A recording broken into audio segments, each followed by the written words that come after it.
dia salah satu film yang wajib banget kalian tonton, terutama bagi kalian yang tertarik dengan sejarah. Langsung aja kita bahas film Soekarno yang disutradarai oleh Hanung Bramantyo yang rilis pada tahun 2013. Pemeran dalam film ini cukup terkenal, seperti Aryo Bayu, Lukman Sardi, Tarta Ginting, Tika Brifani, dan Maudy Kusnadi. Film yang berdurasi 177 menit ini diawali dengan adegan saat serdadu pemerintah Belanda menangkap Soekarno dan beberapa rekannya di kediaman Ketua PNI. Sejak kecil, Soekarno mulai gemar mengikuti rapat-rapat Sarekat Islam dan semakin tertarik dengan ide kebangsaan sampai-sampai ia mulai belajar berpidato. Pada usia 24 tahun, ia sudah berpidato di berbagai tempat.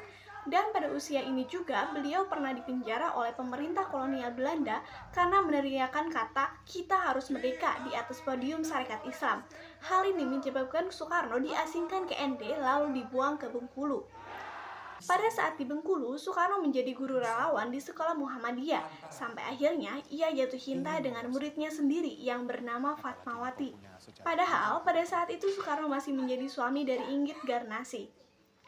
Di tengah gejolak rumah tangganya, Jepang datang ke Indonesia dengan memanfaatkan misi 3A Jepang. Soekarno memutuskan untuk bekerja sama dengan Jepang untuk memudahkan kemerdekaan Indonesia, tetapi hal tersebut diprotes oleh para golongan muda.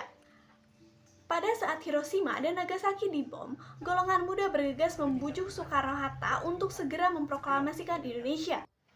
Tidak lama setelah itu, Soekarno dan rekannya mengadakan rapat untuk penulisan naskah proklamasi. Kemudian film ini diakhiri dengan adegan proklamasi Indonesia yang terjadi pada tanggal 17 Agustus 1945. Menariknya, film ini memiliki karakter dan penokohan yang sangat kuat, terutama saat melafalkan bahasa selain bahasa Indonesia, seperti bahasa Jawa, Belanda, dan Jepang. Film ini juga menampilkan detail sejarah yang cukup rinci dan membeberkan fakta yang belum banyak diketahui.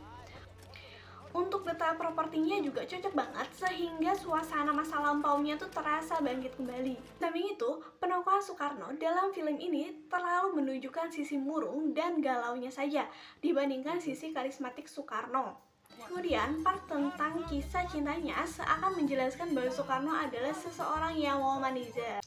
Nah, untuk film ini aku kasih rate 8/10.